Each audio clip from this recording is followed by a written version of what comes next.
మరొకసారి దేవుడిచ్చిన అవకాశం బట్టి దేవునికి వందనాలు చెల్లిస్తున్నాను. మరి ఈరోజు దేవుని వాక్యం వినటానికి సిద్ధంగా ఉన్నారా? దేవుడు మన పట్ల ఎంతో కృపను చూపించి ఎంతో కనికరమును చూపించి మరొక దినమున మనకిచ్చి ఉన్నాడు. మరి ఈరోజు చేశారు మీరు? ఏం చేస్తామండి, భోజనం చేసాం, కడుక్కున్నాం, స్నానం చేసాం, ఆఫీస్కి వెళ్ళాం, కాలేజీకి వెళ్ళాం, లేకపోతే వర్క్ ఫ్రమ్ హోమ్ కదా, సెల్ ఫోన్ పెట్టుకుని ల్యాప్టాప్ పెట్టుకుని దొల్లాం అని అంటున్నారా? సమయాన్ని వేస్ట్ చేసుకోవద్దు. దయచేసి జ్ఞాపకం చేసుకోండి. సమయము ఈరోజు ఎంతోమంది సమయాన్ని వ్యర్థపరుచుకుంటున్నారు. ఒకటి తెల్లవారుజాము లేచిన వెంటనే ఆ దినములో ఏమి చేయాలని నీకు గురి లేకపోతే, ఒక గురి లేని వాడు జీవితము గమ్యం లేని జీవితం అండి. చాలామంది ధనవంతులు మనం చూస్తాం. చాలాసార్లు మనం ధనవంతులు చూస్తున్నప్పుడు మనకు అసూయ వస్తుంటుంది. వాడికి చూడు ఎంత మంచి వాహనం, వాడు చూడు ఎంత ధనం ఉందని. కానీ మీకు తెలుసా అండి, ధనవంతులు ఉన్న ఒక మంచి అలవాటుని తెలుసా? వారికి కూడా మనలాంటి సమయం ఇవ్వబడింది, కానీ వాళ్ళు చక్కగా ప్లాన్ చేసుకుంటారు వాళ్ళ టైంని. ఏమైనా అనవసరమైన వాటివి, అనవసరమైన కార్యాలు దానికి వారి సమయాన్ని ఖర్చు పెట్టరు.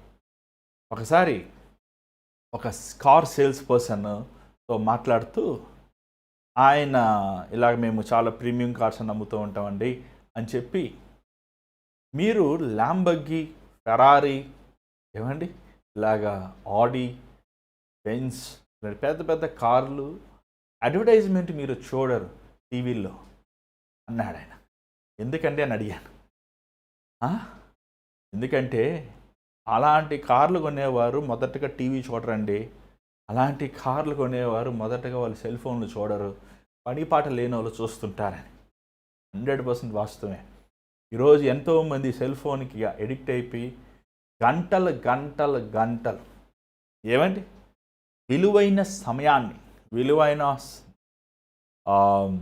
జీవితాన్ని పాడు చేసి, ముఖ్యంగా యవ్వనస్తులండి. ఒక యవ్వనస్తుడు ఒక 20 సంవత్సరాలు, 22 సంవత్సరాలు, 23 సంవత్సరాలు స్థిరపడకపోతే నాకు తెలిసి ఇంకెప్పుడు స్థిరపడ్డండి ఆ వ్యక్తి.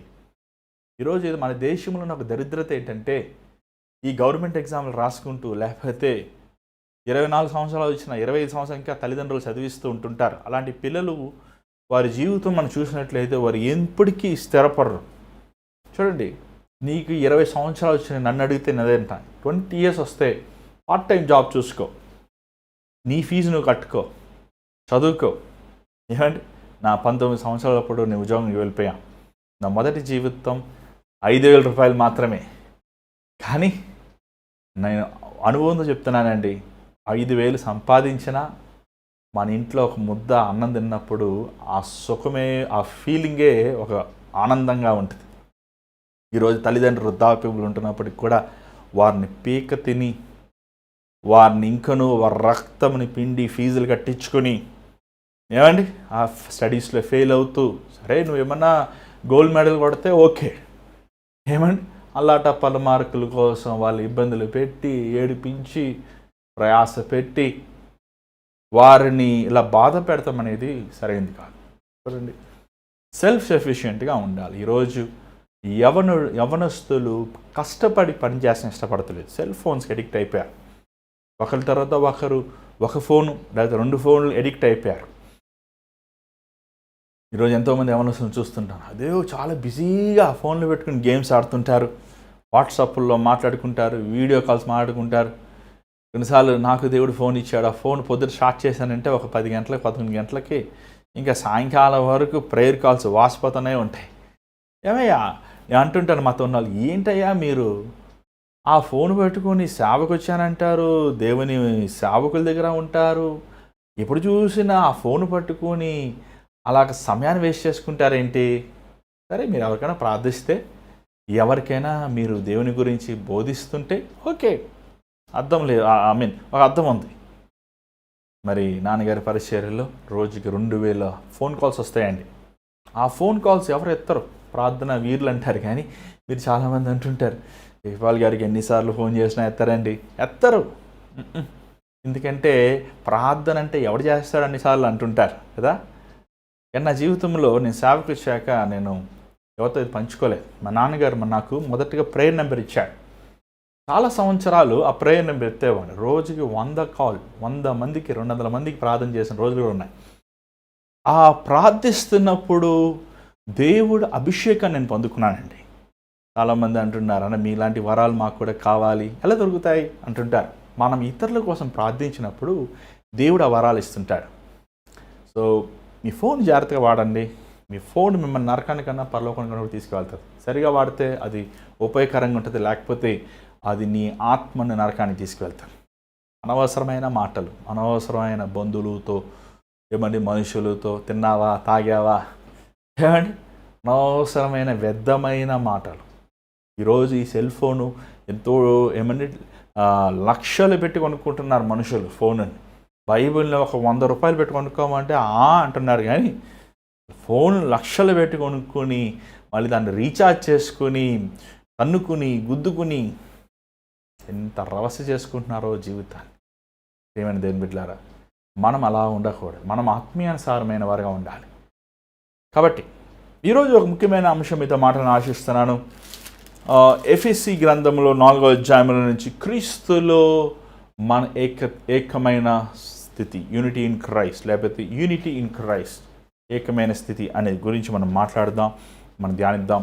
దయచేసి ఈ వాక్య భాగంలో మనం వెళ్ళక ముందు ఒక చిన్న ప్రార్థన. పరిశుద్ధమైన తండ్రి దయగల ప్రభువా, మరొకసారి నీ పాద సన్నిధిలోకి వస్తున్నాం. నా అపవాది కార్యములు లయపరచు సాతాను కార్యములు గద్దించు, సాతాను యేసు నామములో గద్దిస్తున్నాం ప్రభు. మోసపరుస్తూ కలవరపరుస్తూ అయ్యా బెదిరిస్తూ నీ ప్రజలని వాడు బానిసల్లో అయ్యా ఆ ఫోనుల ద్వారంగా, అనవసరమైన స్నేహితుల ద్వారంగా, మనుషుల ద్వారంగా నీ బిడ్డల జీవితంలో ఉన్న సమయాన్ని, ఆరోగ్యాన్ని, అయ్యా విలువైన నేను ప్రాణముని నరకానికి తీసుకువెళ్తాను. అపవాదిని యేసు నామములో బంధిస్తున్నాను తండ్రి. తన చేతిలో ఉన్న నీ కుమారులని కుమార్తెలను విడుదలిస్తున్నాను. మనస్సాక్షితో వారిచ్చిన జీవితంని నీకోసం ఉపయోగిస్తానికి సహాయం చేయి ప్రభా. నన్ను నీ సులువు చాట మరుగుపరిచి ఈ సమయంలో నీ వాక్యం మేము ధ్యానించి వారు ఉంటాను, సహాయం చేయమని యేసు నామములో అడుగుచున్నాం తండ్రి, ఆమేన్. ఎఫెసీ గ్రంథము 4వ అధ్యాయము మొదటి నుంచి కొన్ని వచనాలు చదువుకుందాం. ఎఫెసీ గ్రంథం నిన్న 4వ అధ్యాయం 15 నుంచి నిన్న చూసాము, కానీ ఈరోజు ఎఫెసీ గ్రంథం 4 నుంచి 16 మనం చూద్దాము. ఈ 16 కూడా 3 భాగాలుగా మనము విభజించవచ్చు.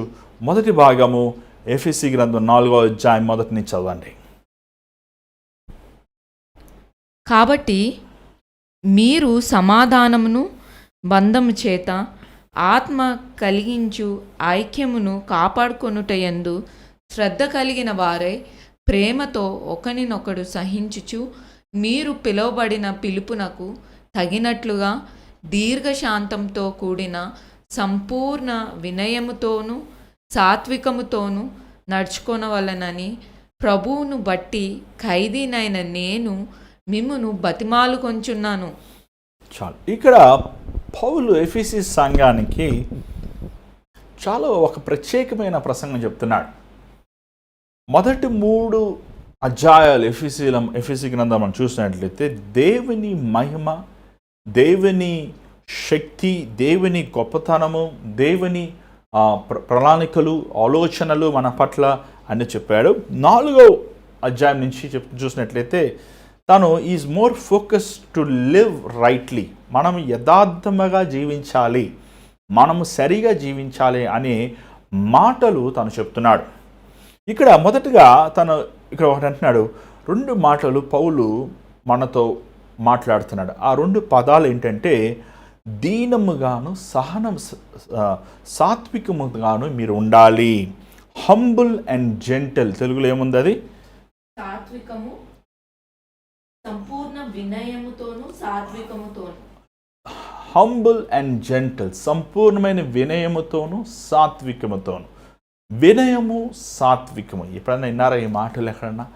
ఏమండి ఈ మాటలు ఎక్కడన్నా మీరు ఎప్పుడన్నా బై మిస్టేక్, బై యాక్సిడెంటల్గా ఎక్కడన్నా విన్నారా? విన్నాం. ఎందుకంటే ఈరోజు అవి లేవు. ఈరోజు మన మాటలన్నీ సెల్ఫ్ గురించి మాట్లాడే మాటలు, సెల్ఫ్ గురించి బోధించే మాటలు, సెల్ఫ్ గురించి ప్రొపగండా చేసే మాటలు మనం చూస్తున్నాం. సాత్వికము హంబుల్ అండ్ జెంటల్. యేసు ప్రభు సాత్వికుడు, సహనముతో ఉన్నవాడు. ఇక్కడ చూసినట్లయితే సాత్వికము అంటే ఏంటంటే it is not to defence once right. నీ ఒపీనియన్ను, నీ ఆలోచనలను, నీ అజెండాను చాలామంది చూసారంటే ఎదుటి వ్యక్తికి రెస్పెక్ట్ ఇవ్వరండి. ఇప్పుడు ఒక్కొక్కరికి ఎవ్రీబడి సమాజంలో ప్రతి ఒక్కరికి వారు ఒపీనియన్ అనేది తెలియపరచచ్చు. చాలాసార్లు వారి ఒపీనియన్ వారు తెలియపరిచినప్పుడు నీ నీ భావానికి లేకపోతే నీ ఒపీనియన్కి అగేన్స్ట్గా ఉన్నప్పుడు మనం ఏం చేస్తామంటే వారిని మనం తొక్కేస్తాం, అలాంటి వారిని డిస్మిస్ చేసేస్తాం, లేకపోతే అలాంటి వారిని త్రోసేస్తాం, అలాంటి వారితో మనం కలవం. కానీ పౌలు అంటున్నాడు సహనము సాత్వికం అనేది ఈరోజు మనకి కావాలి. సహనము సాత్వికం, హంబుల్, దీనముగా ఉంటాం. ఎన్ని క్రీస్తు యేసు యందు రక్షించబడిన వారికి, మారు మనసు పొందిన వారికి, హృదయములో పరిశుద్ధాత్మతో నింపబడిన వారికి కలిగే ఈ ప్రభువుని ఎరగని వారిలో ఉండవు. వారు సహనముతో ఉండలేరు, సాత్వికముతో ఉండలేరు. ఏమండి పరిశుద్ధాత్మ దేవుడు ఫలములు ఏంటో చూడండి. గలీషీయులకు రాసిన పత్రిక 5వ అధ్యాయము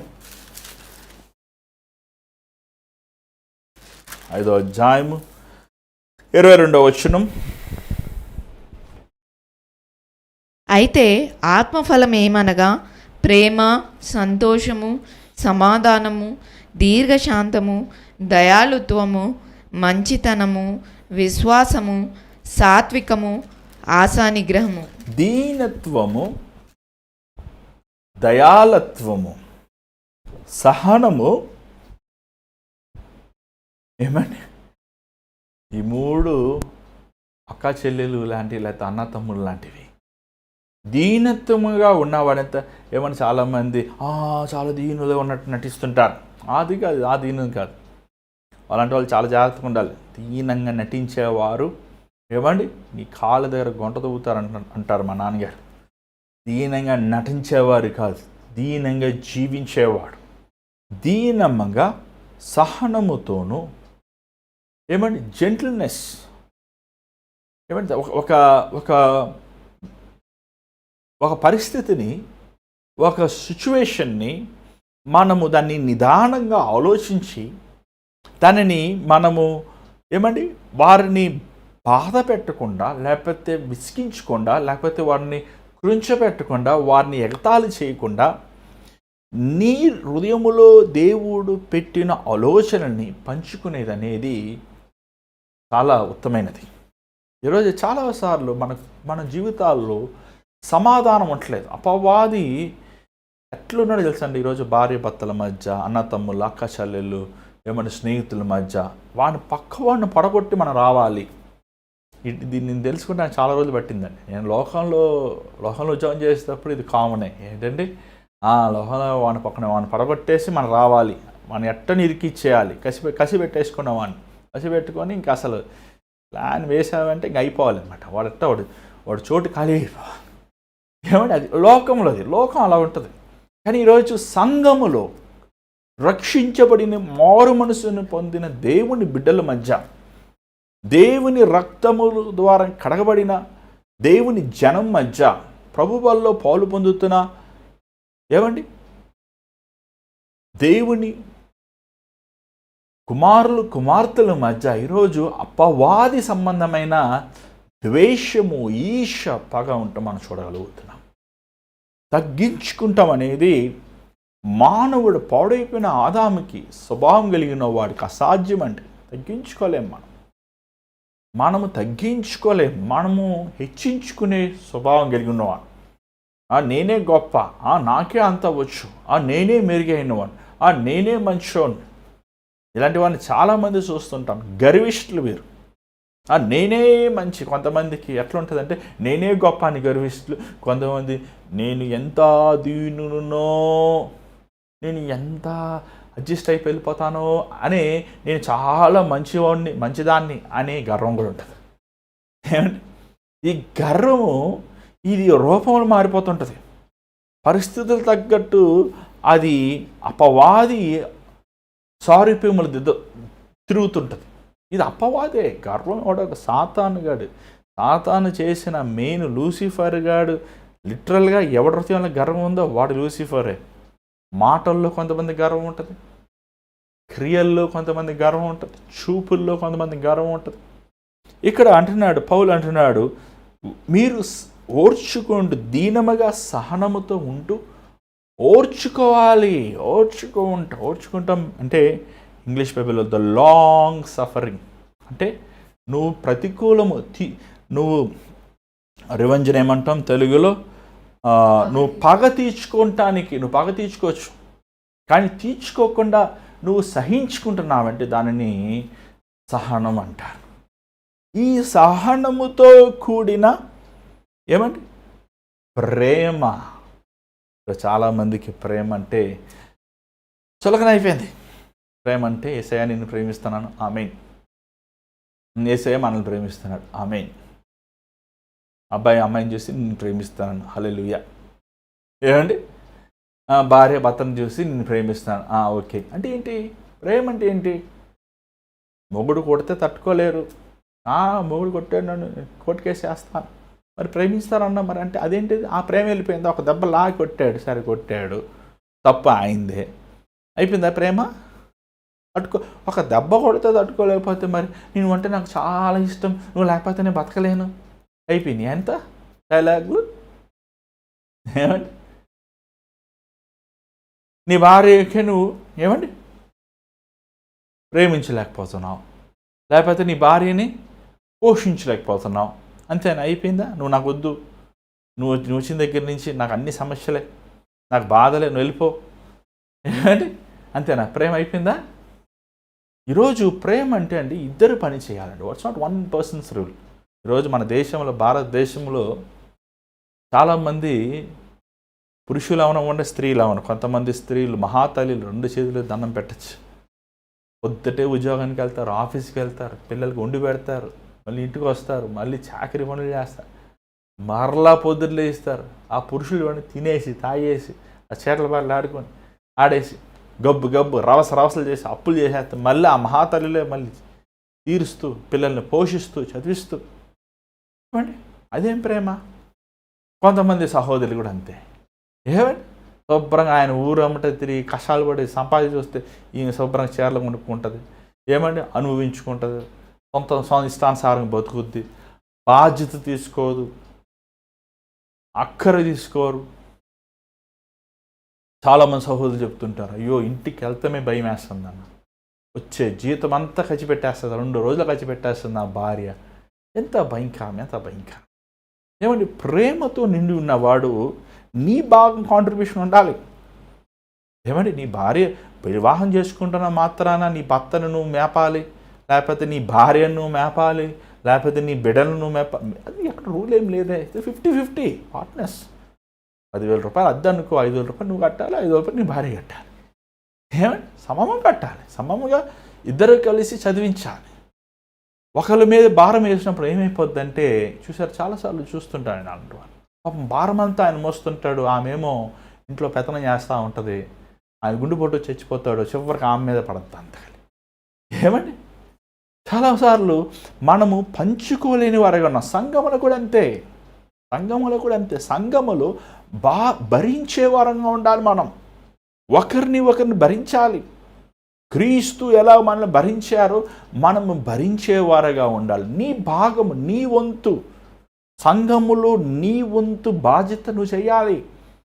వెళ్ళే శుభ్రంగా. కొంతమంది చూడండి, చూస్తుంటాం కొన్నిసార్లు సంఘంలో ఏమండి విందు కూడికి అనుకోండి, లేకపోతే క్రిస్మస్లో భోజనం పెడతాం, శుభ్రంగా తిని పడేస్తారు, తినేసి ఇంకో 10 మంది తీసుకెళ్ళి తింటారు. ₹1 కానికేయరు, ఒక 10 రూపాయలు పాస్టర్ గారి చేతిలో పెట్టరు. పాపం ఆ పాస్టర్ గారు ఏమండి కష్టపడి ఆ రోజు ఆ కూడికి అప్పు చేసి అన్నం పెడుతుంటారు. వీరు మనసాక్షి కూడా లేకుండా ఏమండి, అరే ఇంత సేవకులు ఇంత కష్టపడుతున్నారే, వీరు ఇంత ప్రయాస పెడుతున్నారే, ఇంతమంది మేము వెళ్ళి 10 మంది ఇంట్లో వెళ్ళి భోజనం చేసామే, కనీసం అయ్యగారికి కనీసం ₹100 తలకన్నా ₹1000 చేతిలో పెట్టాలి అని ఇంగితం నాన్న లేకుండా సంఘములో భారమైపోతున్నారు. అది నీకు భోజనం, నీకు ఏమంటే అది ఆత్మీయమైన భోజనం అవ్వండి, శారీరకమైన భోజనం అవ్వండి, నువ్వు నీ వంతు నువ్వు భరించాలి.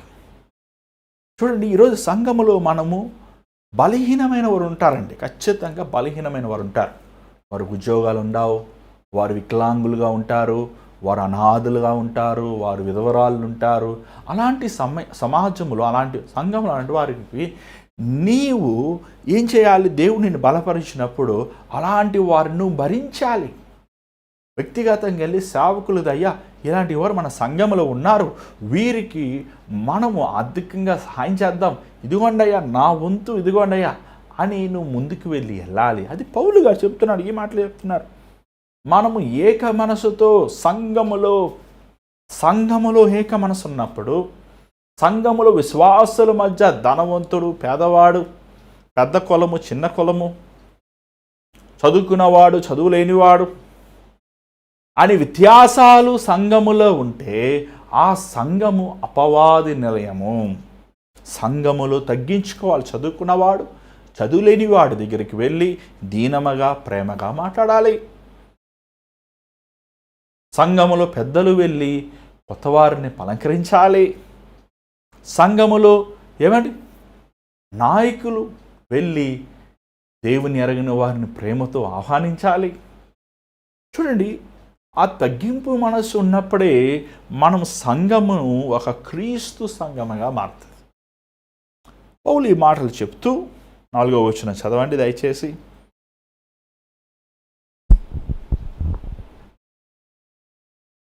శరీరం ఒక్కటే, ఆత్మ ఒక్కడే. శరీరం ఒకటే, ఆత్మ ఒకటే. ఆ ప్రకారమే మీ పిలుపు విషయమై ఒకటే నిరీక్షణ, ఒకే దేవుడు, ఒకే విశ్వాసము, ఒకే బాప్తిజము, ఒకే ప్రభువు, తండ్రి అయిన సర్వానికి ఒకే దేవుడు, ఒకే ప్రభువు, ఒకే బాప్తిజం, తండ్రి కుమార పరిశుద్ధాత్మ, ఒకే బాప్తిజం, ఏకరీతిగా ఉన్నవాడు, ఏకరీతి నిరీక్షణ, యేసు అక్కడనే, ఒకే ఆత్మ.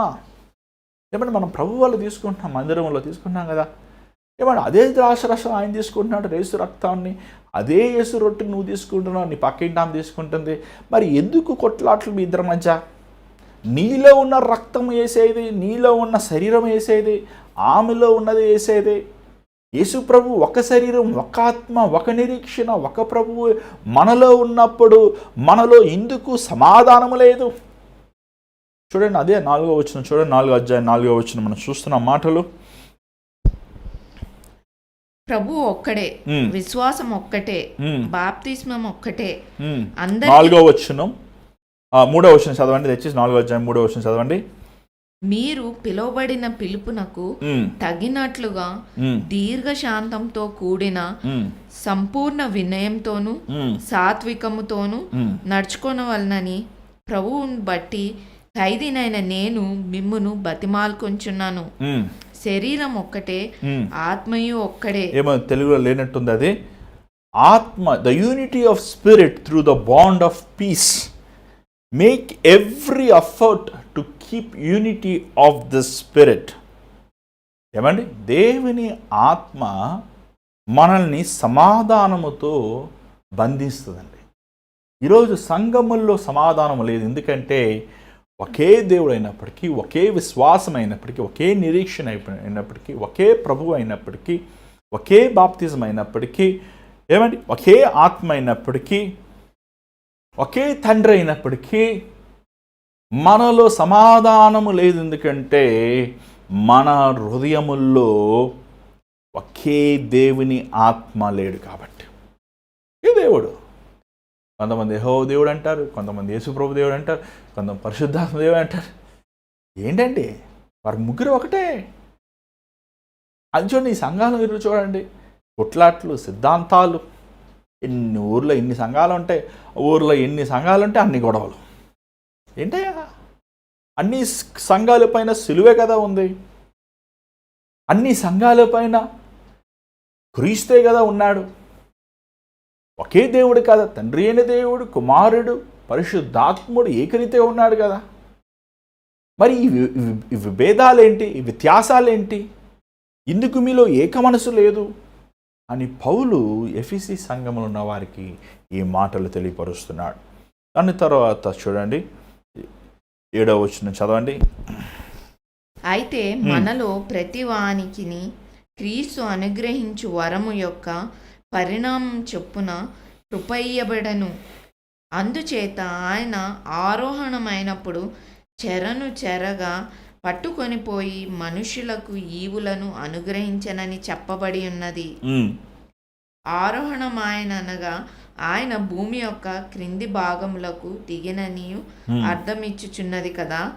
దిగినవాడు తానే సమస్తము నింపునట్లు ఆకాశ మండలములన్నిటికంటే మరి పైకి ఆరోహణమైన వాడునై ఉన్నాడు.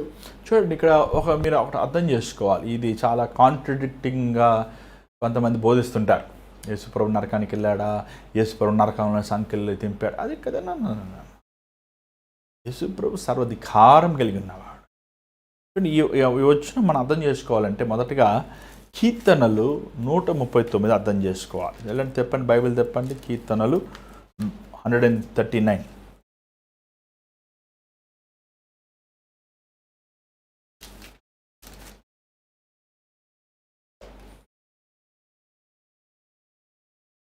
ఏడవ వచనం చదవండి దయచేసి. 7-8 చదవండి. నీ ఆత్మ నుండి నేనెక్కడికి పోదును, నీ సన్నిధి నుండి నేనెక్కడికి పారిపోదును. నేను ఆకాశం ఎక్కినను నీవు అక్కడ ఉన్నావు, నేను పాతాళమందు పండుకొనినను నీవు అక్కడను ఉన్నావు. చూడండి, దేవుని ఆత్మ శూన్యములో అంతా ఉందండి. అది పరలోకమైన ఏమండి అగాధమైన పరిశుద్ధాత్ముడున్నాడు. పరిశుద్ధాత్మ మరియ మీద ఆవరించినప్పుడు ఆమె శిశువు కనెను. ఆ శిశువు పేరు యేసు. ఇక్కడ యేసుప్రభు గురించి చెప్పబడి ఉంది. అంటే పరిశుద్ధాత్ముడు యేసుప్రభు ఒకటే. యేసుప్రభు ఆత్మ పరిశుద్ధాత్ముడు మన బైబిల్లో కూడా చూడగలుగుతున్నాం. ఏమండి, పౌలు గారు అంటారు మొదటగా దేవుని పరిశుద్ధాత్మ అంటే యేసుప్రభు ఆత్మ అంటాడు. రెండోసారి నన్ను వెళ్ళొద్దు అని ఆజ్ఞాపించింది అని చెప్తుంటాడు అపోస్తలుల్లో. ఏమంటే యేసుప్రభు ఆత్మ పరిశుద్ధాత్మ తండ్రి ఆత్మ ఏకరీతిగా ఉన్నవారు వారు. ఇక్కడ ఏమంటే భూలోక అగాధముకు వెళ్ళినప్పుడు యేసుప్రభు ఆ మరణించి అగాధం వెళ్ళినప్పుడు ఆయన అక్కడ జయించాడు. అపవాది తాళం చేతులు ఆయన అపవాది దగ్గర నుంచి తీసుకున్నాడు. అపవాదిని శక్తుల్ని బంధించాడు. అపవాది శక్తులను నాశనం చేశాడు. సాతాను తలకాయని చిత్తకొట్టేశాడు ప్రభు. ఏమని అంత మాత్రమే కాదు, ఆయన 3వ దినమున ఆరోహమయ్యాడు. చచ్చినవాడు కాదండి యేసుప్రభు. ఆయన మరణించినవాడు కాదు. ఆయనలో ఉన్న శక్తి, దైవికమైన శక్తి, దేవుని శక్తి ద్వారంగా ఆయన పునరుద్ధానుడైన హెబ్రీయులు రాసిన పత్రికలో మనం చూస్తున్నాం. ఇప్పుడు చూసినట్లయితే 11వ వచనం చదవండి దయచేసి. మనమందరము విశ్వాస విషయంలోను దేవుని కుమారుని గూర్చిన జ్ఞాన విషయంలోను ఏకత్వము పొంది సంపూర్ణ పురుషుల మగు వరకు, అనగా క్రీస్తునకు కలిగిన సంపూర్ణతకు సమానమైన సంపూర్ణత గలవార మగు వరకు ఆయన ఈలాగు నియమించెను. 11వ వచనం మాత్రం చదవండి. మనమందరము విశ్వాస విషయంలోను దేవుని కుమారుని గూర్చిన జ్ఞాన విషయంలోను ఏకత్వము పొంది సంపూర్ణ పురుషుల అగు. ఎఫెసీ గ్రంథం 4వ అధ్యాయం 11వ వచనం చదివేది వ్యత్యాసంగా ఉంది, చదవండి. అనగా క్రీస్తునకు కలిగిన 10వ వచనం చదవండి. దిగినవాడు తానే సమస్తమును నింపునట్లు ఆకాశ మండలములన్నిటికంటే మరి పైకి ఆరోహణమైన వాడునై ఉన్నాడు. మనమందరము విశ్వాస విషయంలోను దేవుని కుమారుని గూర్చిన జ్ఞాన విషయంలోను ఏకత్వము పొంది సంపూర్ణ పురుషుల మగు వరకు, అనగా క్రీస్తునకు కలిగిన సంపూర్ణతకు సమానమైన సంపూర్ణత గలవార మగు వరకు ఆయన ఈలాగు నియమించెను. పరిశుద్ధులు సంపూర్ణులగునట్లు క్రీస్తు శరీరము క్షేమాభివృద్ధి చెందుటకును ఉమ్, పరిచర్య ధర్మము జరుగుటకును ఆయన కొందరిని అపోస్తులుగాను అపోస్తులుగాను కొందరిని ప్రవక్తలను కొందరిని సువార్తికులుగాను కొందరిని కాపరులను గాను ఉమ్. ఉపదేశకులుగాను నియమించెను. చూడండి, ఇక్కడ అపోస్తులు, ప్రవక్తలు, సువార్తికులు, కాపరులు, ఉపదేశకులు. కానీ కాపర్లు ఉపదేశకులు ఒకటే, ఎందుకంటే కాచేవాడు బోధించాలి, నేర్పించాలి. To preach, to teach. ఏమైనా టీచర్స్ ఆర్ నాట్ డిఫరెంట్. పరిచర్యలో అపోస్తులు, ప్రవక్తలు, సువార్తికులు, కాపరులు. ఈరోజు చాలామంది పరిశుద్ధాత్మ వరం అడుగుతుంటారు. ఎందుకు అడుగుతారంటే వారు వ్యక్తిగత జీవితంలో వారు గొప్పతనాన్ని పొందుకోవాలని అడుగుతుంటారు. చూడండి, ఒక ఎలక్ట్రీషియన్కి కావాల్సిన ఏంటండి? ఎలక్ట్రీషియన్ కావాల్సిన వోల్టేజ్, చెకింగ్ మీటర్, టెస్టర్, ఏమంటే కొన్ని వైర్లు, కొన్ని స్క్రూ డ్రైవర్లు, కటింగ్ వైర్లు, దాని పనికి అది కావాలి. టూల్స్ తీసుకెళ్తాడు, దాన్ని పని చేస్తాడు. ఏమండి అలాగే కార్ మెకానిక్ చెప్పండి, స్పానర్స్, స్క్రూ డ్రైవర్స్, ఏమండి దానికి బోల్ట్లు, అవన్నీ కావాలి. అలాగా దేవుని సేవ చేస్తానికి ఏం కావాలి? టూల్స్ కావాలి, వరములు కావాలి.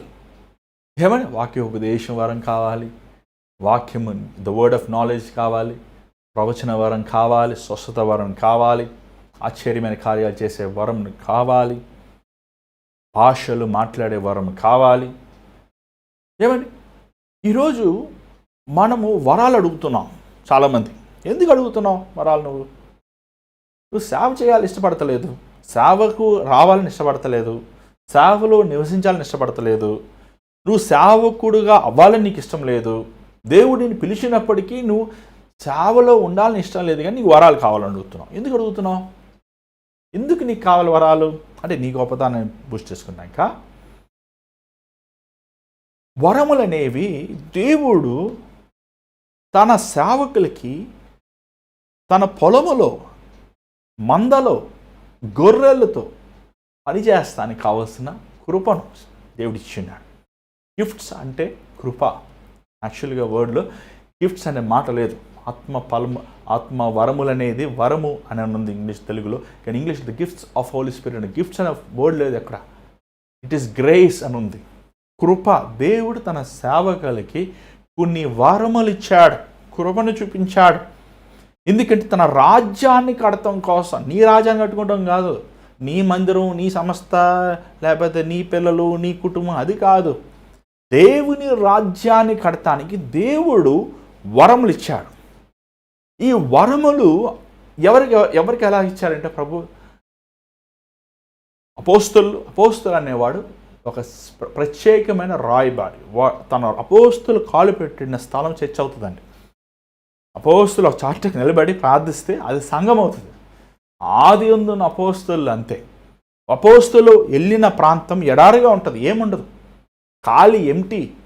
తను వెళ్ళి స్టార్ట్ చేస్తాడు, ఆత్మలు రక్షిస్తాడు. ప్రవక్త కూడా అంతే. ఏసుకెళ్ళి తీసుకెళ్ళాడు దేవుడు ఎక్కడికి? ఎండిన ఎముకల దగ్గర. ఏమున్నాయి చచ్చిన వాళ్ళు, కానీ ప్రవచించమన్నాడు.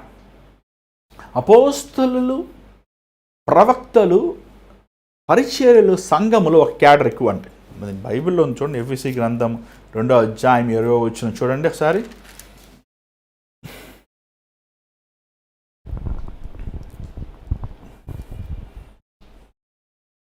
క్రీస్తు యేసునందు మనలను ఆయనతో కూడా లేపి పరలోకమందు ఆయనతో కూడా కూర్చుండబెట్టెను. మీరు విశ్వాసం ద్వారా కృపచేతనే రక్షింపబడి ఉన్నారు. ఇది మీ వలన కలిగిన. 2వ అధ్యాయం 20వ వచనం ఒకసారి చూడండి. ఎఫెసీ 2వ అధ్యాయం 20వ వచనం చూడండి ఒకసారి. ఎఫెసీ గ్రంథం, ఎఫెసీ 2వ అధ్యాయం 20వ వచనం. క్రీస్తు యేసే ముఖ్యమైన మూలరాయి ఉండగా అపోస్తులను ప్రవక్తలను వేసిన పునాది మీద మీరు కట్టబడి ఉన్నారు. అపోస్తులు ఏం చేస్తారు? ఏమంటే చాలాసార్లు మీరు నన్ను అడుగుతుంటారు, చాలామంది అడుగుతారు, మా సొంత వాళ్ళు అడుగుతారు నన్ను, ఏంటయ్యా నువ్వు ఏం సేవ చేస్తున్నావయ్యా, ఏంటి నువ్వు సాధించావు? ఏం సాధించాను? ఏం సాధించలేదు నిజం చెప్పాలంటే. ఏమంటే ఎన్ని స్థలాలు వెళ్ళుంటాను దేవుడికి తెలుసండి, నేను డబ్బా కొట్టుకోకూడదు. కానీ ఒకటి మాట ఖచ్చితంగా చెప్తాను, ఆ స్థలంకి వెళ్ళినప్పుడు ఇద్దరే ఉంటారు, ముగ్గురే ఉంటారు. నేనంటాను ఏంటి బ్రో ముగ్గురు? ఒకసారి నాకు ఏడుపు వచ్చేసింది. యూకేలో అక్కడి నుంచి మరలా మాంచెస్టర్ నుంచి ఒక చిన్న ఊరు, అది మెకెస్ఫీల్డ్ అని వెళ్ళాం. అక్కడికి వెళ్ళి దేవుడు అన్నాడు వెళ్ళి రాను. వెళ్తే 2 కుటుంబాలు ఉన్నాయి. ఏంటి ప్రభు ₹1,00,000 టికెట్ కొనుక్కొని ఇంత దూరం వచ్చాం, 2 కుటుంబాల కోసం వాక్యం చెప్పమన్నావు ఏంటయ్యా? భలే ఏడుపు వచ్చింది, మామూలుగా కాదు. కానీ వెళ్ళి వచ్చాక ఒక 6 నెలల తర్వాత చెప్పారు, అన్న మీరు వచ్చి స్టార్ట్ చేశారు, ఫస్ట్ టైం ఇంట్లో మీటింగ్ స్టార్ట్ చేశారు, ఇక్కడ ఒక 30 మంది కూడుకుంటున్నాం. ఇక్కడ ఎంత భయంకరమంటే చర్చల్లో పురుషులకి స్త్రీలకి పెళ్ళిళ్ళు చేసి ఎంత భయంకరంగా ఇక్కడున్న సంఘాలు దిగజారిపోయినాయి. నాకు అర్థం కాలేదు ఆ రోజు. అలా బోల్డ్ స్థలాలు వెళ్తామండి, వెళ్తే ప్రార్థన చేసి వస్తాం. అన్న నువ్వు వచ్చి ఇద్దరే ఉన్నారు, ఇప్పుడు 400 మంది అయ్యారు. మీరు వచ్చి వెళ్ళారు. ఆ స్థలము అప్పుడు మేము ఎక్కడో మీటింగ్ పెట్టాం, కానీ ఇప్పుడు చర్చ అయిపోయింది ఆ స్థలం. నేను అనుకుంటాను ఏంటి ప్రభా అది ఎట్లా చేసావు ప్రభా అంటే ఏంటి? దేవుని తలంపు అనమాట. అపోస్తలుడిగా, ఒక ప్రవక్తగా ఏమండి, ఒక పునాది రాయి, క్రీస్తుని పునాది రాయి వేసిస్తాం. సువార్త ప్రకటించి దయ్యాలు ఎల్లగొట్టి అనేక మందిని స్వస్థపరిచి నేను ఎప్పుడు చెప్తున్నా, అయ్యా నీ ఇంటి దగ్గర ఉన్న చర్చికి నువ్వు వెళ్ళు. ఏమండి, లేకపోతే కొంతమంది తెలుసుంటే ఆ పాస్టర్ గారు అయ్యండి, వీరు రక్షించబడ్డారు, వీరు కొత్తవారు, మీరు కొంచెం వీరిని జాగ్రత్తగా చూసుకోండి అని వారిని బలపరుస్తూ ఆ సంఘానికి వారిని అంకితం చేస్తుంటాం. ఏమంటే అపోస్తలుడికి, ప్రవక్తలకి వారికి గ్లామర్ ఉండదండి. పౌలు ఒక అపోస్తలుడు, ప్రవక్త. చెప్పాలంటే తిరుగుతున్నాడు పాపం, ఎవరు పట్టించుకోవట్లేదు. ఎందుకంటే కాపరికి ఉపదేశం ఇచ్చిన వారు వేరేలాగా ఉంటారు. ఎందుకంటే వారు స్థానికించబడిన వారు స్థిరపడిన వారు ఒక చోట కూర్చొని పెట్టి గొర్రెల్ని మేపుతారు. గొర్రెలు ఎదుగుతున్నప్పుడు కాపరి కూడా అభివృద్ధి పొందుతాడు. కానీ దాంట్లోనే కష్టాలు దాంట్లో ఉంటాయి అనుకోండి ఖచ్చితంగా. ఏమంటే కానీ ఏది మనకి ఇష్టమో మనం చాలాసార్లు అనుకుంటాం. సేవ అంటే ఏమండి, చర్చి పెట్టుకోవాలి, సేవ అంటే ఒక కింద ఇల్లు వేసుకోవాలి, పైన సంఘం వేసుకోవాలి, దానిపైన ఏమండి ఏదో చేసుకోవాలి అనుకుంటుంటారు. అది కరెక్ట్ కాదండి. సేవలో భాగాలు ఉంటాయి. ఒకళ్ళు అపోస్తులుగా కొంతమంది యుద్ధములో ముందుకు వెళ్ళి సాతానుతో పోరాడాలి, కొంతమంది సాతాను శక్తులతో ఏమంటే గాయపరచబడాలి, కొంతమంది వెళ్ళాలి చీకటి స్థలాలు కట్టికిన్న చీకటి స్థలము ఉన్న మనుషుల్ని ఏమని విడుదలపరచాలి. నీ పని ఏంటి? నువ్వు విడుదలపరిచి కాపరికి చెప్తా. ఇక్కడ ఎవడు గొప్ప కాదండి. ఇక్కడ చాలామంది నాకు సలహా ఇస్తుంటారు, చూడండి మీ చర్చ్ మినిస్ట్రీ పెట్టుకుంటే మీరు బాగా ఎన్కాష్ చేసుకోవచ్చు అన్నాడు ఒక ఆయన. ఏంటండి ఎన్కాష్ అంటే? అదేనండి, మీరు ఒకసారి ప్రార్థన చేశారనుకోండి, ఒకసారి దయ్యం ఎలగొట్టారనుకోండి, ఒకసారి మీ సంఘం నడిపించుకున్నాం, ఇంకేమి మీ కానుకలు మన బైబిల్లో ఉంటుంది కదా, 10వ వంతు దేవునికి ఇవ్వండి, ఇంక అంతే, వాళ్ళు ఆశీర్వదించబడతారు, మీరు ఫ్లరిష్ అయిపోతారు. బాగానే ఉంది. కానీ నేను సేవ ఎవరు చెప్పినట్టు చేయాలి? ఎవరు చెప్పినట్లు మనం సేవ చేయాలి? దేవుడు చెప్పినట్లు సేవ చేయాలి. ఎవడి పొలం అది? దేవుడి పొలం. ఎవరి ఆత్మలవి? దేవుని ఆత్మలు. దేవుడు ఇస్తాడు జీతం. మనం అనుకుంటాం అంతే.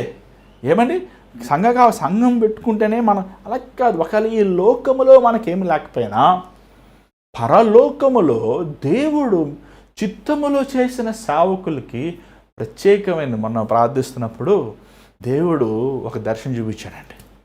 ఈ లోకములో దేవుని చిత్తానుసారంగా చేసిన సేవకులకండి విఐపి ఎంట్రీ ఉంటుందంట. సేవకులకి అందరూ ఈ లోకంలో ఉండరండోయ్. ఈ లోకంలో పాపం సేవకులకి ఎవరు పట్టించుకోరు. సేవకుల దగ్గర ప్రార్థన చేయించుకుంటారు. అవసరం వస్తే ఫస్ట్ ఆయన ఫోన్ చేసి బుర్ర తినేస్తారు. ప్రార్థన చేయండి అయ్యగారు, ప్రార్థన చేయండి. ఇంకా దేవుని పొందాక ఆశీర్వాదాలు పొందాక వాళ్ళు గుర్తే రారు. అసలు వాళ్ళకి కానుక ఇవ్వాలని మనసే రావు. పిసి లెక్కలు వేసుకుంటారు, ఎందుకు ఆయనకి ఇంత డబ్బులు అని బిసుక్కుంటారు. కానీ దేవుడు తన చిత్తములో చేసిన సేవకులకండి రెడ్ కార్పెట్ వేసి పిలుస్తాడండి. ఆ రెడ్ కార్పెట్లో మనం వెళ్ళాలని ఆశ ఉంది అంతే. ఏం చూడన్నా ఎందుకు సేవ చేస్తున్నామంటే ఇందుకే సేవ చేస్తున్నాను. నా చిత్తము మనుషుల చిత్తము కాదు, కానీ దేవుని చిత్తములో మనం సేవ చేయాలి. దేవుని ఉద్దేశములో మనం స్థిరపడాలి. దేవుడు నడవలసిన అది ఎంత కష్టమైనా, అది ఎంత బాధైనా, అది ఎంత ఇక్కటైనా, అది ఎంత పోరాటమైనా, అది ఎంత వేదనైనా, కొన్ని వేల కిలోమీటర్లు తిరుగుంటానండి. నేను అనుకుంటాను అసలు ఒక్క స్పాట్లో కారు గుద్ది చచ్చిపోవచ్చు. ఏమంటే అయ్యా నేను అసలు అది కొన్నిసార్లు ఒకళ్ళు ఇద్దరు డ్రైవర్ని కూడా తీసుకెళ్తారు, వాళ్ళు పడుకొని నడుపుతుంటారు. ఎట్లాగా ఇంత కాపుదలిచ్చేది? కేవలం ఆయన పిలుపు కాబట్టి, అది ఆయన చిత్తము కాబట్టి, ఆయన చిత్తములు నేను ఉన్నాను కాబట్టి క్రూరు చూపిస్తున్నాడు దేవుడు. ఏమంటే లాభం చూసుకునేది కాదు సేవ. నువ్వు లాభం చూసుకోవాలంటే వ్యాపారం చేసుకో. వ్యాపారములో నీకు ఎంత వస్తుంది ఎంత పోతుంది అని చూసి చేసేది వ్యాపారం. సేవలో లాభం ఉండవండి. చాలాసార్లు ఏమంటే బాధ ఉంటుంది ఖచ్చితంగా. మనం ప్రార్థన చేస్తున్న వాళ్ళని, దేవుని మన ఆధారంగా దర్శించిన వాళ్ళు వేరే సంఘాలకు వెళ్ళి బాధపడతాం. ఆ సంఘాలు వారి నమ్మకం ఉన్నప్పుడు కొంచెం బాధ వేసినా పర్వాలేదు. ఏంటి నా కూలి, నా యజమాని ఎవడు? నా యజమానుడు ప్రభు కాదా? నా కూలి ఇచ్చేది నా ప్రభు కాదా? వాళ్ళు కాదు కదా కానుకలు ఇచ్చేవి, వీళ్ళ దగ్గర కాదు కదా నేను చూసేది. వీరు ఏమంటే చాలాసార్లు కొంత మీటింగ్ పిలుస్తారు, కానుకలు కూడా ఇవ్వరు, డబ్బులు కూడా ఏడిపించేస్తారు, మామూలుగా కాదు. కానీ ప్రభు నన్ను పిలిచింది ఎవరు? నా యజమానుడు ఎవడు? చాలాసార్లు ఇంటికి వచ్చి ప్రార్థన చేస్తాను, ప్రభు ఏంటయ్యా నాకు కూలి కూడా ఇవ్వలేదు ప్రభు, నాకు కూలి ఇచ్చే ప్రభు. వాళ్ళు ఎంత ఇవ్వాలనుకున్నారు దానికంటే రెట్టింపు దేవుడు ఇస్తుంటారు. ఏమంటే దేవుడు చిత్తములో సేవ చేయాలి. దేవుని చిత్తములో మీరు సంపూర్ణం అవ్వాలి. చూడండి, అపోస్తలుడు, ప్రవక్త, యాజకుడు, లేకపోతే సేవకుడు, లేకపోతే ఉపదేశకుడు ఎవరు గొప్పని కాదు. వీరందరూ కలిసి క్రీస్తు సంఘములో ఏకము మనసు దయచేయాలి. ఆబ్వియస్లీ లేయర్స్ ఉంటాయి. ఏమైనా ముందు పునాది రాయే బిల్డింగ్లో, దాని తర్వాత కార్ పార్కింగ్ ఉంటుంది, దాని తర్వాత first floor, second floor, third floor, fourth floor. ఇల్లు భయంకరం బాగున్నాయండి అన్నాడు ఒక ఆయన. కానీ ఏది ముఖ్యం? పునాది ముఖ్యం కదా. కానీ పునాది కనబడదు కదా. కార్ పార్కింగ్ కొన్నిసార్లు గబ్బు ఈగల దామలు ఉంటుంటాయి. ఏమంటే కానీ చాలాసార్లు కార్ పార్కింగ్ లేకుండా, బేస్మెంట్ లేకుండా పైన ఉండగలవా? కాబట్టి మనము ఆలోచించే విధము మారాలి. సంఘములో ఎవరు ఉన్నా ఎవరు లేకపోయినా, ఎవరు ఎలాగున్నా మనకు అవసరం లేదు. కానీ ఏక మనస్సుతో మనం కూడి ఇది క్రీస్తు సంఘాన్ని మనము కట్టాలి. క్రీస్తు సంఘములో మనము ఏమండి విశ్వాసుల్ని సంపూర్ణం చేయాలి. మెచ్యూర్డ్. ఏమంటే ఒక 2 సంవత్సరాల పిల్లల్ని రోడ్లు వదిలేస్తావా? చాలాసార్లు నేను రాత్రి లేచి చూసుకుంటా, మెయిన్ డోర్ లాక్ వేసి ఉందా, నా పిల్లలు ఏం బయటికి వెళ్ళిపోతుంటారా? ఏమంటే అదే నా పిల్లడు 20 సంవత్సరాలు వస్తుంది అనుకోండి, నేను చూస్తానా? చూడన్నా, వాడు తెలుసు, వాడు బయటికి వెళ్ళినా వాడు వస్తాడు క్షేమంగా. అలాగే ఏమంటే మనము కూడా మనం క్రీస్తులో పరిపూర్ణం అయ్యే వరకు, ఆ క్రీస్తులో పుట్టిన ఆ కొత్త బిడ్డలు, వారు నూతనంగా దేవుని ప్రేమను తెలుసుకున్న వారు, దేవునిలో పుట్టిన వారిని సంరక్షిస్తూ పోషిస్తూ వారు పరిపూర్ణమయ్యే వరకు ఒక కాపరి ఎలాగ తల్లి దాన్ని ఒడిలో వేసుకొని ఆ పిల్లవాడిని పక్కన పెట్టుకుంటుందో, ఎలాగ వారిని ఆదరిస్తూ వారిని గోజాడుతూ వారిని బుజ్జగిస్తూ వారిని ఏమంటే వారికి అన్ని అవసరతలు చూస్తుందో, ఒక కాపరి, ఒక ఉపదేశించేవాడు అలాగా ఆ ఆత్మీయలో ఉన్న వారిని క్రీస్తులో పరిపూర్ణమయ్యేవారు ఒక టైం వచ్చాక వాళ్ళు సేవకులు అయిపోతారు, వాళ్ళు సువార్థికులు అవుతారు, వాళ్ళు ప్రవక్తలు అవుతారు, వాళ్ళు అపోస్తలు అవుతారు. That has to be that thing. Rotation అవ్వాలి. మరి ఏమంటే చిన్నప్పటి నుంచి నీ సంఘాలే ఉంటే, తరతరాగా నీ సంఘంలో ఉంటే, నీ వాక్యమే ఉంటే, నీకే కానుకలు ఇచ్చుకుంటూ ఇంకా నీ దగ్గరే ఉంటే అది ఎలా కుదురుతుంది? వారు వెళ్ళాలి. వారు ఒక సంఘములో సువార్థికులు వారు పుట్టాలి, వారు తయారించబడాలి. ఒక నాయకుడిగా బతుకంత ఉండి చచ్చిపోతాను ఏం ప్రయోజనం? ఒక నాయకుడు 1000 మంది నాయకులను సిద్ధపరచాలి. ఒక సేవకుడు 10,000 మంది సేవకులను సిద్ధపరచాలి.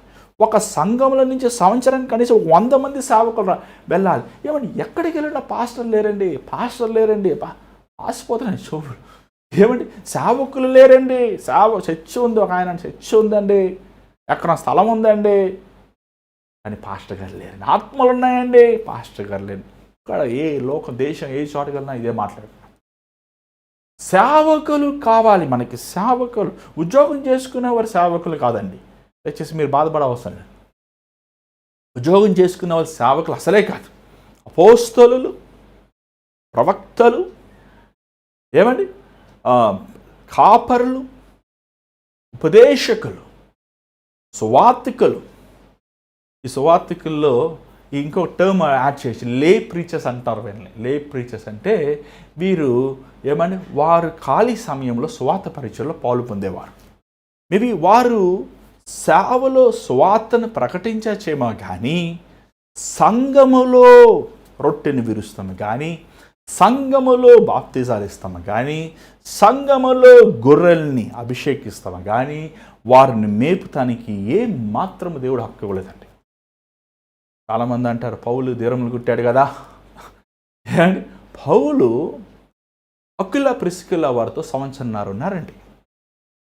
ఆయన ఎఫీసీలో ఉంటున్నప్పుడు వారితో పాటు ఖాళీగా ఉంటామని ఆయన పుట్టాడు. ఇంకోటి మీరు అర్థం చేసుకోవాలి, పౌలు ఏమంటాడు తెలుసా, మీకు నేను భారముగా ఉండకూడదయ్యా అంటూ తండ్రి బిడ్డలకు ఇవ్వాలి కానీ బిడ్డలు తండ్రికి ఇవ్వకూడదు అంటాడు. 100% కరెక్టే. నీ సంపాదన అంతా నీ సంఘానికి నువ్వు ఇవ్వాలి కానీ నీ సంఘముల నుంచి నువ్వు సంపాదన దోచుకోకూడదు. ఒప్పుకుంటా? అదట్లా ఒప్పుకుంటా. ఏమండి పౌలు గారు సంపాదించి తన సంపాదన అంతా ఎవరికి ఇచ్చాడు? సంఘానికి ఇచ్చాడు. సంఘంలో ఉన్నారు. ఈరోజు సంఘంలో దోచుకుంటున్నారు కదా కాపర్లు. మళ్ళీ మాట్లాడితే వ్యాపారాలు చేసుకుంటారు. మళ్ళీ మాట్లాడితే పౌలు దీరములు కొట్టారు కదా అంటే సగం నీకు ఇష్టమైంది నువ్వు వెంబడిస్తున్నావు. That's not right. సంఘములో నీ వచ్చే జీతం అంతా సంఘంలో ఇచ్చేయాలి. అది ఎట్లా కుదురుతుంది? ఏమండి సరిగ్గా చదవండి.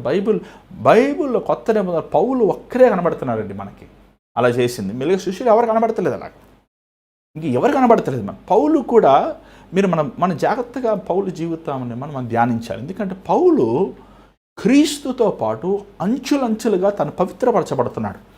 నేను ఫస్ట్ అంటాడు, నేను శిష్యుల్లో యేసుప్రభు శిష్యుల్లో ఒకనయ్యా అన్నాడు. దాని తర్వాత ఏమన్నాడు తెలుసా, నేను అపోస్తల్లో ఒక అపోస్తలు అన్నాడు. దాని తర్వాత నేను విశ్వాసంలో ఒక విశ్వాసం అన్నాడు. దాని తర్వాత నేను ఏమన్నాడు తెలుసా అండి, సంఘములని ఒకరిని అన్నాడు. దాని తర్వాత ఇంక కొన్ని రోజుల్లో తల నరికే పడినప్పుడు ఏమన్నా తెలుసా, నేను పాపిల్లో ప్రధాన పాపిని అన్నాడు. అంటే ఏంటి? Is walking with Christ. కొన్ని పొరపాట్లు చేసి ఉండొచ్చు. నువ్వు దాన్ని సాదృశ్యాన్ని పెట్టుకొని నువ్వు అదే పొరపాట్లు ఎందుకు చేయాలి? తన అంతం చూడు. తన పౌలు తన తలకాయని ఇచ్చేసాడు. తలకాయని ఇవ్వగలవా దేవుని కోసం? ఒక ఆఫ్టర్లో ఒక ఉద్యోగాన్ని ఇవ్వలేకపోతున్నావు, నువ్వు ఒక 10,000 రూపాయలు జీతం ఇవ్వలేకపోతున్నావు, లోక సుఖమును వదులుకోలేకపోతున్నావు, నువ్వు తలకాయ ఏమి ఇస్తావు దేవుడికి? కాబట్టి ఈరోజు మనం గమనించాలి ఏంటంటే సంఘములో ఏకమనం, సంఘములో ఎవరి భాగం వరసేయాలి. ఇది నా సంఘం నీ సంఘం కాదండి. ఒక జ్ఞాపకం చేసుకోండి. దేవుని సేవకులు, దేవుని బిడలైన వారు, మీరు ఏ సంఘమైనా వెళ్ళండి, ఏ సేవకులకైనా మీరు ప్రార్థన అడగండి. ఇక్కడ జ్ఞాపకం చేసుకోండి, సంఘానికి శిరస్సు క్రీస్తు. సంఘానికి శిరస్సు క్రీస్తు. క్రీస్తు మీకోసం రక్తం చిందించాడు. క్రీస్తు మిమ్మల్ని విమోచించాడు. అపోస్తులు గొప్ప, ప్రవక్తలు గొప్ప, యాజకులు గొప్ప, లేవీలు గొప్ప, ఏమంటే సువార్తికులు గొప్ప, సేవకులు పాస్టర్లు గొప్ప కాదు, కానీ క్రీస్తు గొప్ప అనే భావముని మీరు క్రీస్తులో ద ఫుల్నెస్ ఆఫ్ క్రైస్ట్. చాలా బాగుంది ఈ మాట, ద ఫుల్నెస్ ఆఫ్ క్రైస్ట్. మీరు క్రీస్తులో సంపూర్ణం అవ్వాలి. అంటే ఎట్లా అవుతారు? ఆయనలా గెడలు పెట్టుకొని, ఆయనలా జుట్టు పెట్టుకొని, ఆయన లంగి వేసుకొని కాదు. ఆయన స్వభావములో, ఆయనలో ఉన్న ప్రేమ, ఆయనలో ఉన్న సహనం, ఆయనలో ఉన్న పరిశుద్ధత, ఆయనలో ఉన్న యథార్థత. ఈరోజు క్రైస్తుడు అయిపోయాను, అంతటితో అయిపోలేదు. నేను రక్షించబడ్డాను, బాప్తిజం తీసుకున్నాను, చర్చికి వెళ్తున్నాను, డ్రమ్ము కొడుతున్నాను, కానుకేస్తున్నాను, వచ్చేసాను, హల్లెలూయా అంటే అయిపోలేదు. అది కాదు. That is not the objective of going for the church. నువ్వు సంఘానికి వెళ్ళేది ఏంటంటే క్రీస్తు గుణగుణములో నువ్వు అలాంటి గుణగుణములో సంపూర్ణత నీలో రావాలి. ఇంకో మాటలు చెప్పాలంటే యేసుప్రభు నీ ముందు కనబడితే నీ జీవితంలో యేసుప్రభు కనబడాలి. మనుషుల్ని చూసినప్పుడు ప్రభువుని కనబడాలి. ఎలాగా ఆ అద్దము, ఆ సూర్యుడు వెలుగుని తిరిగి కొడుతుందో నువ్వు ప్రభు ముఖాన్ని, ప్రభు గుణగుణాన్ని, ప్రభు స్వభావాన్ని ఈ లోకానికి అలా తిరిగి కొట్టాలి. దట్ ఈస్ పౌలు చెప్తున్నాడు. చెప్తూ ఈ మాటలు చెప్తూ ఇంకా ఒక మాట మనం చూసుకుని మనం ముగించుకుందాం. 14వ వచనం చూడండి ఒకసారి. అందువలన మనమిక మీదట పసిపిల్లలమై ఉండి మనుష్యుల మాయోపాయముల చేత వంచనముతోనూ తప్పు మార్గమునకు లాగు యుక్తితోనూ గాలికి కొట్టుకొని పోనట్లు కల్పింపబడిన ప్రతి ఉపదేశమునకు ఇటు అటు కొట్టుకొని పోవచ్చు అలల చేత ఎగరగొట్టబడిన వారమైనట్లుండక ప్రేమ కలిగి సత్యము చెప్పుచు క్రీస్తు వలె ఉండుటకు మనం అన్ని విషయంలో. ఇక్కడ తెలుగులో అంత క్లియర్గా లేదు కానీ ఇంగ్లీష్లో చాలా బాగుంది. ఏమండి ఇక్కడ ఏమనుందంటే కన్నింగ్ అని కుయుక్తి. ఈరోజు బోధకులు బోధించే బోధలు ఏమండి అసలు బైబిల్ ఎక్కడో ఒక లైన్ పెట్టుకుంటాడు, ఆ లైన్ పట్టుకుని ఇదే కరెక్ట్ అంటాడు. చూడండి దయచేసి ప్రియుల దేవుని బిడ్డలారా వినండి జాగ్రత్తగా. దేవుని వాక్యం ఆది కాండం ఫస్ట్ లెటర్ నుంచి ప్రకటన గ్రంథం చివరి లెటర్ వరకు విన్నాను. చదవండి ఫస్ట్ చదివి అర్థం చేసుకోండి. ఒక్క లైన్ పెట్టుకుని వాదించేది కాదు అది, ఒక లైన్ పెట్టుకుని కరెక్ట్ అంటాం కాదు అది. ఏమంటే కన్నింగ్నెస్ అంటే వాళ్ళకి అనుకూలంగా దేవుని వాక్యాన్ని మార్చుకుంటాం. వాళ్ళు బోధించిన ఈజీగా కనిపెట్టేయచ్చండి అలాంటి వాళ్ళని. అసలు చాలా ఈజీ. మీరు బైబిల్ రోజు చదివితే మీరే చెప్పేసి నా వీళ్ళు ఇది కరెక్ట్ బైబిల్ సారమైన బోధ కాదని చెప్పేసి. కన్నింగ్నెస్ అంటే వారు చూడండి మన ప్రసంగం అయిపోయిన వెంటనే ఇదిగోండి మీరు అందరు రావాలి, సంఘం కట్టాలి, ఇక్కడ పెద్ద సంఘం కట్టాలని దేవుడు నాకు చూపించాడు. అమ్మా అయ్యా నా మాట వినండి, మీరు బంగారం అమ్మేసి స్థలాలు అమ్మేసి మీకు తీసుకొచ్చి ఇవ్వండి, ఏమండి సంఘం కట్టాలి. ఈరోజు చూడండి ఎంతమంది పాస్టర్లు ఎన్ని సంఘాలు అలా మనుషులు మాయ చేసి కట్టారు చెప్పండి. మీరు వెళ్ళి ఆ సంఘాల్లో ఏ జరుగుతుందో చూడండి. అసలు పాస్టర్ గారే ఉండడు, ఫస్ట్ ఎల్ఈడి టీవీ ఉంటుంది. ఏమండి మరలా మాట్లాడితే దేవుడు చెప్పాడు, ఇదా చెప్పింది నీకు దేవుడు, ఇదా నా చెప్పింది. పాపం మనుషులు ఎర్రోళ్ళండి పాపం, వాళ్ళు కష్టపడిన కూలి డబ్బులు సామాన్యమైన డబ్బులు ఇచ్చే. ఏమని ఎందుకు అంత వెరితనం, కన్నింగ్ కుయుక్తి. దేవుడు అడగలేడా? యేసుప్రభు అడగలేదా? ఎందుకు యేసుప్రభు అడగలేదు? యేసుప్రభు అంటే అందరూ సంఘం కట్టండి, అమ్మ నీ కాలు సస్పొచ్చాను కదా, అయ్యా నీ కళ్ళు ఇస్తాను కదా, నువ్వు 100 రూపాయలు తీసురా, నువ్వు 5,000 తీసురా అని మనుషులు ఎందుకు అడగలేదు? ఎందుకు పేతురుని అడగలేదు దేవుడు? ఎందుకు అందరే వేరే అందుకు శిష్యులు ఎందుకు అడగలేదు? పౌలు ఎందుకు అడగలేదు అసలు? అంతకే పౌలుకి తెలియదా ఇంట్లో ఆరాధించుకుంటే కంఫర్టబుల్గా లేదు, మనకు పెద్ద హాల్ కావాలి, మనం ఏసీ పెట్టుకోవాలి, ఫ్యాన్లు పెట్టుకోవాలి, దీనిని పాల్ చర్చ్ అని పెట్టుకోవాలి అనలేదే. అంటే వీళ్ళ ఉద్దేశం ఏంటి? చూడండి ఇంకొక డైలాగ్ చెప్తాను వినండి. మీరు వాళ్ళ ప్రార్థన అడిగారండి, అమ్మ నువ్వు ఇక్కడికి వచ్చే ప్రార్థన చేసుకో, మా చర్చికి వచ్చి మా చర్చ్ ఆ కానుక డబ్బా ముందు నువ్వు ప్రార్థిస్తే నువ్వు అనుకుని జరిగిపోతుంది. నువ్వు ఏమని అనుకో, నీ అత్తగారు చచ్చిపోతుంది. ఎంత కన్నింగ్నెస్.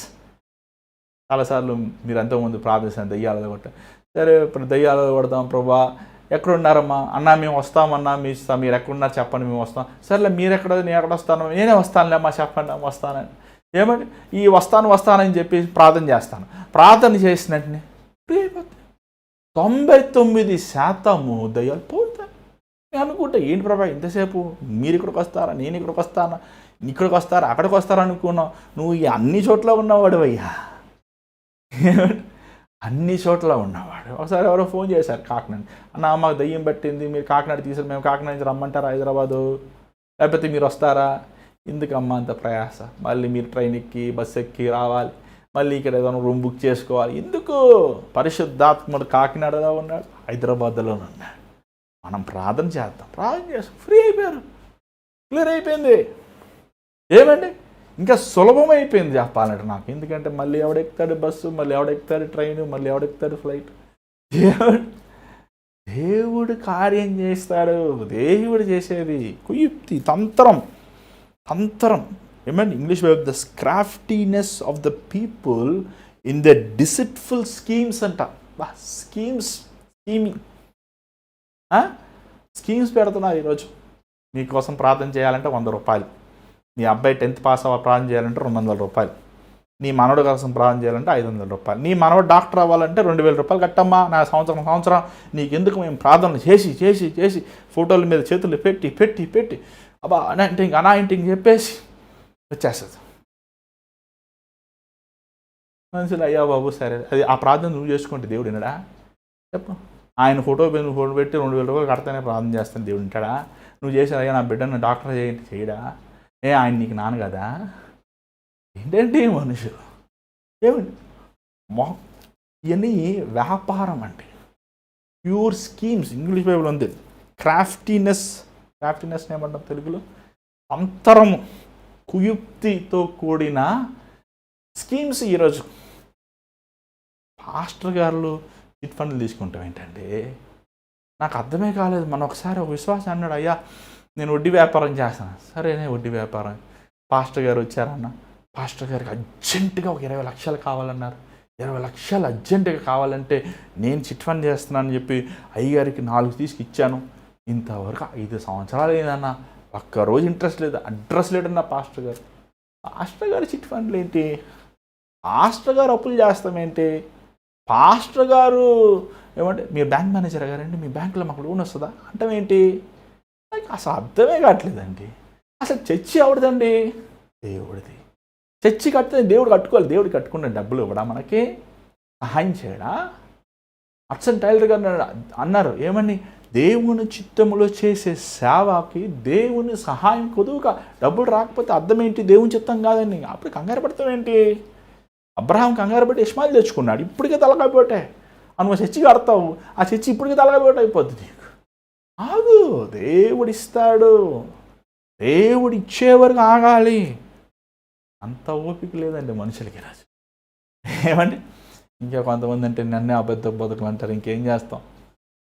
ఉన్నది ఉన్నట్టు చెప్పాలి. మీరేమనుకున్నా సరేనండి, ఏమన్నా సరే, మీరు తిట్టినా కొట్టినా పర్వాలేదు. నా ప్రభు ఏం చెప్పమంటాడో చెప్తున్నా వినండి జాగ్రత్తగా. దేవుడికి కావాల్సింది క్రీస్తు లాంటి స్వభావం మనలో ఉండాలి. డబ్బులు కావు. అవర్ ఆఫ్ ప్రేయర్ తర్వాత మీకు కొంచెం అకౌంట్ నెంబర్లు వేస్తున్నాం. మీ అందరు తెలిసి ఎంతమంది ఎంత కానికేస్తున్నారు. ఏమండి ఎప్పుడైనా మందు అకౌంట్ నెంబర్ వెనకాల అకౌంట్ ఏదో కొంతమంది అడుగుతున్నారు. సరే వాళ్ళకి అనుకూలంగా ఉంటుందని. అది కూడా మా అమ్మగారు అంటారు, నువ్వు ఎందురా రోజు అకౌంట్ నెంబర్ వేస్తున్నావు అని నన్ను క్లాస్ పీకుతుంటారు. ఏమండి ఈరోజు చాలామంది చూడండి మనసాక్షే లేదు. దేవుని సేవ ఈరోజు వ్యాపార సరళకి వెళ్ళి వారి సొంత సుఖము కోసం, వారి సొంత లాభం కోసం ఈరోజు చాలామంది సేవలు పౌలు అందుకే అంటున్నాడు ఈ మాటలు. సంఘములు ఎలా ఉంటుంది? ఒకడు కుయుక్తితో, ఒకటి తంత్రముతో, ఒకటి పేరు ప్రఖ్యాతులతో, వాడు గొప్పతనముతో, వాడు మహిమను చూపించుకోవాలని నాకు ఎంతమంది వస్తారు, నాకు అంతమంది చేస్తాను, ఇది చేస్తాను, ఇచ్చా డబ్బాలు కొట్టుకున్నప్పుడు దేవుడు ఎక్కడ మహిమపడతాడండి? దేవుడు ఎక్కడ కనపరచబడతాడు? అందుకే ఈరోజు సంఘములో ఏక మనసు కావాలంటే మనకు కావాల్సింది పరిశుద్ధాత్ముడు, ఉపవాస ప్రార్థన. పరిశుద్ధాత్ముడు వచ్చి కొట్టాడంటండి ఎంత పెద్ద సేవకులను కన్నీరు కారిచి ఏడుస్తాయి. ఈరోజు సేవకులు కంటిలో నీళ్ళు లేవండి. సో బాధతో ఈ మాట చెప్తున్నానండి. ఒకప్పుడు ఏడ్చారు వారు, ఒకప్పుడు సైకిల్ దొక్కేటప్పుడు ఏడ్చారు, గుడిసెల్లో ఉన్నప్పుడు ఏడ్చారు, రోడ్డుల్లో పత్రాలు ఇచ్చినప్పుడు ఏడ్చారు. ఇప్పుడు సేవకులు కన్నీరు కారుస్తారు. ఎంత డేంజర్ తెలుసు అంటే అది. సేవకుల హృదయములు బండ హృదయములు అయిపోయింది, గర్వం అయిపోయింది, గర్వ హృదయం. సేవకుల అహంభావం, సేవకులు కుయుక్తి, తంత్రము. రాజకీయవేత్తలు చాలా మేలు చెప్పాలండి. అంత దరిద్రతలోకి వెళ్ళిపోయింది ఈరోజు క్రైస్తవులకు. ఇంకో దేవుడు వస్తున్నాడు కొరడా పట్టుకోండి. దేవుని సంఘాన్ని పాడు చేస్తే ఆయన మనల్ని పాడు చేస్తాడు. గొర్రెలు నీ సొత్తు కావు, గొర్రెలు యేసయ్య సొత్తు. దేవుడు ఆయన రక్తాన్ని పెట్టి కొనుక్కున్నాడు. జాగ్రత్త. గొర్రెలతో నువ్వు మాట్లాడుతున్నప్పుడు, గొర్రెలతో నువ్వు ప్రవర్తిస్తున్నప్పుడు, గొర్రెలతో నువ్వు వాక్యాన్ని బోధిస్తున్నప్పుడు, నడిపిస్తున్నప్పుడు జాగ్రత్త. వారు దేవుని సొత్తు అని నీ మైండ్లో ఎప్పుడు ఉండని. ప్రేమైన దేవుని బిడ్డలారా, ఈరోజు దేవుడు మన సంఘముల్లో, మన సమాజముల్లో, క్రైస్తవ లోకములో ఒక యూనిటీ కావాలి. ఆ యూనిటీ అనేది ఎప్పుడు ఉంటుందంటే పరిశుద్ధాత్ముడు ఉన్న చోటనే ఉంటుంది. దేవుని ఆత్మ ముట్టినప్పుడు, దేవుని ఆత్మ మనకి ఏమని రివైవల్ ఏమంటాం తెలుగులో, ఉజ్జీవం మనకి ఇచ్చినప్పుడు, ఖచ్చితంగా సంఘములో కన్నీటి ప్రార్థన ఉన్నప్పుడు, సంఘములో ఏమని ఏడ్చి ఒకరు పాదములో పట్టుకుని కన్నీరు కార్చినప్పుడు సంఘం ఉజ్జీవించబడుతుంది, సేవకులు ఉజ్జీవించబడతారు. మనం ఏకకండగా, ఏక శబ్దముగా, ఏక ముద్దగా మనం దేవుని కోసం బతుకుతాం. ఈరోజు మీ జీవితాలు దేవునికి మనం ప్రార్థిద్దాం. పరిశుద్ధమైన తండ్రి దయగలరు, ఆ దినమున పౌలుతో నేను ఎప్పుడో చెప్పినావయ్యా, ఏక మనస్సు, ఏక ఆత్మ, ఏక దేవుడివై ఉన్నావు. సంఘములో విభేదాలు ఉండకుండా సహనము, ఓర్పుతో, ప్రేమతో, పరిశుద్ధతతో క్రీస్తులాగా ఒకరిని ఒకరిని సహిస్తూ ఒకరిని ఒకరిని సరిదిద్దుకుంటూ నీ ప్రేమతో ముడివేయబడి ఉండటానికి అని నువ్వు ఆజ్ఞాపించున్నావు. కానీ ఈరోజునైనా సంఘము వ్యాపార సరళకి వెళ్ళిపోయి ఎక్కడ చూసిన డంబములు, ఎక్కడ చూసిన వారి గొప్పతనములు, ఎక్కడ చూసిన వారు డంబము, వారు సాధించిన విషయాలే చూస్తున్నామే కానీ తండ్రి నిన్ను కనబడతలేదయ్యా. మనల్ని క్షమించు ప్రభా. ఈరోజు సంఘముని ఉజ్జీవించు నాయన. సంఘములో అయ్యా ఉజ్జీవమునదే ఇచ్చి సంఘములో ఉన్నవారు, సంఘములో ఉన్న గొర్రెలు, సంఘములో ఉన్న విశ్వాసులు, సంఘములో ఉన్న సంఘ పెద్దలు, దేవుని సేవకులు అయ్యా సంఘంలో ఉన్న ఇన్ఛార్జ్ పీపుల్ ప్రతి ఒక్కరు నీ ఆత్మతో మొట్టబడతానికి సహాయం చేయి. నీ పరిశుద్ధాత్మతో ఆడుకున్న ప్రతి ఒక్కడిని కుయుక్తితో, తంత్ర బుద్ధితో, మోసమైన మనస్థితితో నీ సేవలోనైనా మోసం చేయాలి, ధన సంపాదనలో చేయాలి అయ్యా, వారు నీ ఘనతను దోచుకోవాలని ఆశించే ప్రతి సేవకులు ఆ రోజు అననీయ సపేర ఎలాగ బూడిదైపోయారు, అలా బూడిదైపోతానికి సహాయం చేయను. మరొకసారి నీ ఉజ్జీవం రగిలించాయా, మరొకసారి నీ ఉజ్జీవం రగిలించు. నా మహిమను నేను ఎవరికి చెల్లనున్నావయ్యా, నా ఘనతను నేను ఎవరికి చెల్లను. రోషము కలిగిన దేవుడు అయ్యా నువ్వు. రోషముగా ఏ మానవుడికి నీ మహిమనువ్వవు, ఏ మానవుడికి నీ ఘనతనువ్వయ్యా. అయ్యా మేము గుర్తించుకుంటానికి సహాయం చేయి. ఈరోజు మన దీనత్వం, పరిశుద్ధత, యథార్థత, విరిగిన హృదయం, కన్నీటి ప్రార్థన, అయ్యో నీ వాక్యమును పట్టుకుని గోజాడి కన్నీరు కార్చే దినములు మరొకసారి మాకు దయచేయనా. అక్కడ చూసిన మొద్దుబారిపోయిన స్థితిలో ఉన్నామయ్యా. మమ్మల్ని క్షమించున్నాయన, మమ్మల్ని సరిదిద్దునైనా. ఈ లోకం నీ ఉగ్రత రాకముందే మరొకసారి మాకు ఉజ్జీవము రగులుకుంటానికి మాలో, మా సంఘములో, మా విశ్వాసుల మధ్య, మా కాపర్ల మధ్య, మా ప్రాంతములో నీ ఉజ్జీవము రగులించు ప్రభువా. నీ ఉజ్జీవం రగులించు. నీ ఆత్మ కార్యములు మరొకసారి చెయ్యి. చివరిసారిగా నీ లోక అంతం అవ్వకముందు ఇంకా చివరిసారిగా నువ్వు కృప చూపించబోతున్నావు. ఈ చివరి ఈ అనే రివైవల్లోనైనా అనేక మంది యవనస్తులు, అనేక మంది నైనా పిల్లలు, అనేక మంది రోషముగా నీ కావాలంటే తలకాయలైనా సమర్పించుకున్న రోషము కలిగిన సేవకుని, విశ్వాసం లేపునైనా మీరు అక్కడ ఆలస్యమైతే మరలా మేము కలుసుకుంటాం. కృప చూపించమని యేసు నామమున నడుచున్నాం తండ్రి, ఆమేన్. మరి ఈరోజు దేవుడు మీతో మాట్లాడంటే మాకు తెలియపరచండి. దేవుడు మాట నా మాటలు కాబట్టి ప్రభువు మాట్లాడుతున్నాడు మనతో. దేవుని రాకడతి సమీపంలో ఉంది. సంఘము చల్లారిపోయిన స్థితిలో ఉంది. సంఘములో ఏక మనసు లేదు. సంఘములో విభేదాలు, సంఘములో కొట్లాట్లు, సంఘములో కుయుక్తి తంత్రం. దేవుడు రాబోతున్నాడు. మనం సహనముతో, ఓర్పుతో, క్షమించే మనసుతో మనం సంఘములు తోటైన విశ్వాసాన్ని మనం బలపరుచుకుంటూ, మన తోటైన కాపర్ని మనం బలపరుచుకుంటూ మనము దేవుని రాకడికి వెళ్ళే మార్గములో ఉందాము. మరి దేవుడు ఈరోజు మీతో మాట్లాడంటే మాకు తెలియపరచండి. మీ ప్రార్థన అవసరం మాకు తెలియపరచండి. దేవుడు స్పష్టంగా మనతో మాట్లాడుతున్నాడు. ఈ నా మాటలు కావండి, ప్రభు మాటలు. మీరు ప్రభు మాటలు స్వీకరించి దాని ప్రకారం మీరు లోబడండి. మరి ఈ భారమైన పరిచర్యలో మీరు కూడా పాలు పొందాలంటే దేవుడు మిమ్మల్ని ప్రేరేపిస్తే మరి స్క్రీన్ మీద కనబడుతున్న నెంబర్స్కి గూగుల్ పే, ఫోన్పే లేకపోతే అకౌంట్ నెంబర్ మీరు పంపించవచ్చు. మరి దేవుని చేతి మీద రేపు కలుసుకుందాం. అంతవరకు God bless you. Take care.